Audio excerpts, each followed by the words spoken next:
জুলাই ঘোষণাপত্রের দিনে এনসিপি নেতাদের কক্সবাজার ভ্রমণ, নিছকই ভ্রমণ নাকি অন্য কিছু?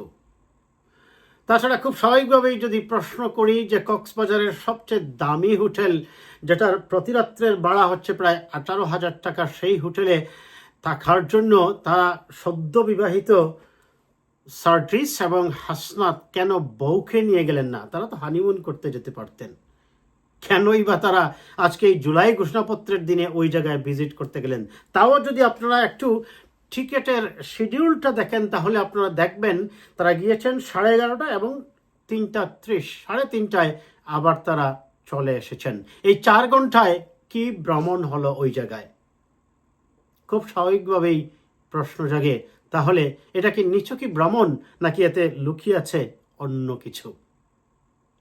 আমি আসলে ঘুমে ছিলাম। ঘুম থেকে ওঠার পরে আমার একজন ভাই, যিনি প্রায় আমাকে ডাকেন তার চ্যানেলে টক শোতে, এবং একটু আগে আমি তার টক শোতে কথা বলছিলাম, তিনি বললেন যে এই ঘটনাটা যে এইরকম, যে হাসনাত, সার্জিস, তাসনিম এবং নাসির উদ্দিন গিয়েছে আপনার কক্সবাজারে, তারা ওই জায়গায় থাকেনি। খুব স্বাভাবিকভাবে প্রশ্ন জাগে।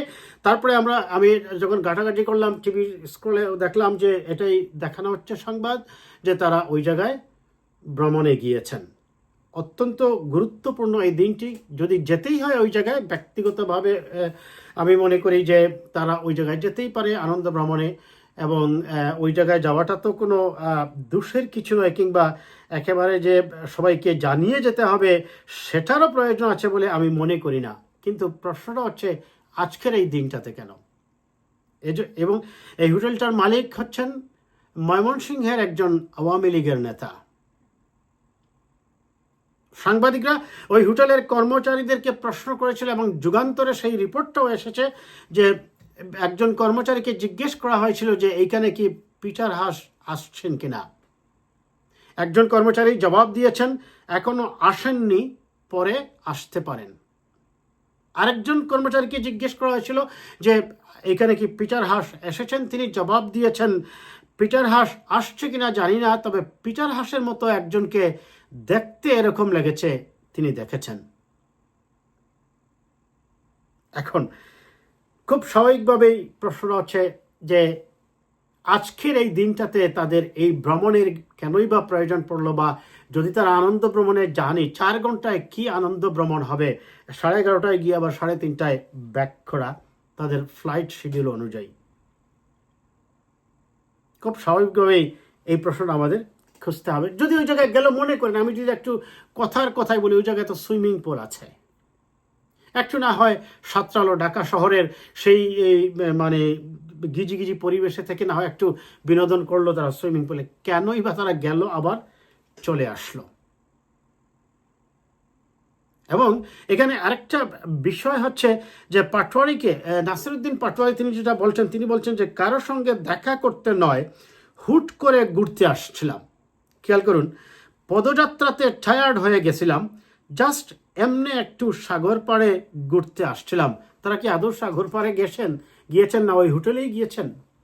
এই 11:30টায় গিয়ে 3:30টায় এটা কি সাগর পাড়ে ঘুরতে যাওয়ার মতো হবে নাকি অন্য কিছু? আমি আবারও বলছি, সেটা কি অন্য কিছু?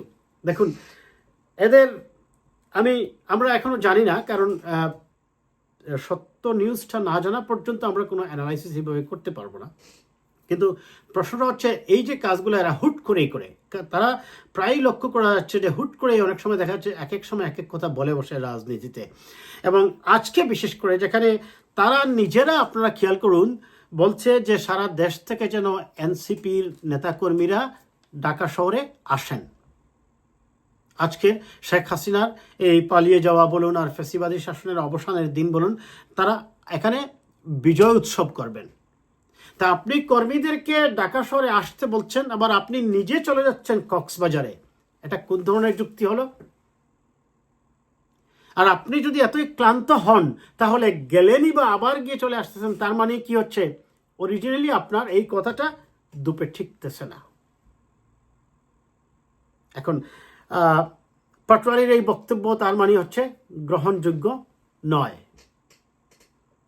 তাহলে এই কাণ্ডজ্ঞানহীনতা, এটাকে আমি কাণ্ডজ্ঞানহীনতাই বলছি এই কারণেই যে আজকের এই দিনে হতে পারে হয়তোবা সংস্কার কমিশন বা সরকারের পক্ষ থেকে তাদেরকে দাওয়াত দেওয়া হয়েছে হয়তোবা 4 জনকে বা 2 জনকে বা 3 জনকে, এর বেশি ওইখানে যেতে পারবে না। কিন্তু আবার তো ওইখানে জনসমাগম ছিল, তাহলে সমস্যা কোথায় ছিল যেতে? নিশ্চয়ই এর মধ্যে এমন কিছু আছে, নাকি তারা এমন কোনো পরিকল্পনায় হাঁটছেন যাতে করে পিটার হাস বলুন আর পিটার হাসের প্রতিনিধি বলুন কারো সাথে তারা কথা বলেছেন যাতে করে ডক্টর ইউনূসকে আরও বেশি দিন ক্ষমতায় রাখা যায়? এটাই কি তাদের উদ্দেশ্য?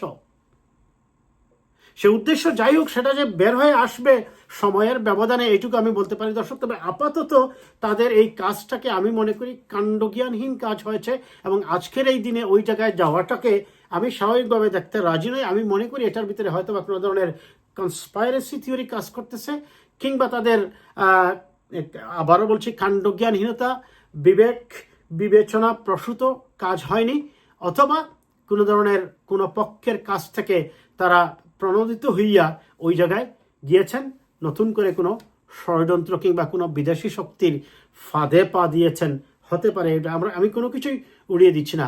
তবে তাদের এই ধরনের কার্যক্রম গণতন্ত্রের পথে যে এক ধরনের শঙ্কা সৃষ্টি করতে পারে, সেটি খুবই স্বাভাবিক। আমরা প্রত্যাশা করি ডক্টর মোহাম্মদ ইউনূস তার আজকের জাতির উদ্দেশ্যেও যে ভাষণ দিয়েছেন তিনি, এবং যে প্রক্লেমেশন তিনি দিয়েছেন, সেটার আলোকেই যত দ্রুত সম্ভব অ্যাজ আর্লি অ্যাজ পসিবল একটি নির্বাচন করে গণতান্ত্রিক ব্যবস্থার মধ্যে আমাদের ফিরে যাওয়া উচিত। আর যদি পদযাত্রা করতে করতে ক্লান্ত হয়েই যায় কেউ, এই 2-3 ঘন্টার জন্য কক্সবাজার তো যাওয়ার দরকার নাই, ঢাকা শহরে কোনো জায়গায় আপনার হেঁটে আসা যায়, লেকের ধারে গিয়ে বা কোনো একটা জায়গায়। আর কক্সবাজারে যখন গেল, কেনই বা এত তাড়াতাড়ি আবার তারা ফেরত আসলো? তার মানে হতে পারে, আমি আবারও বলছি, আমরা অপেক্ষায় থাকলাম সেইটুকু নিয়ে। যখন সত্যটা বের হয়ে আসবে, তারপরেই জাতি জানতে পারবে।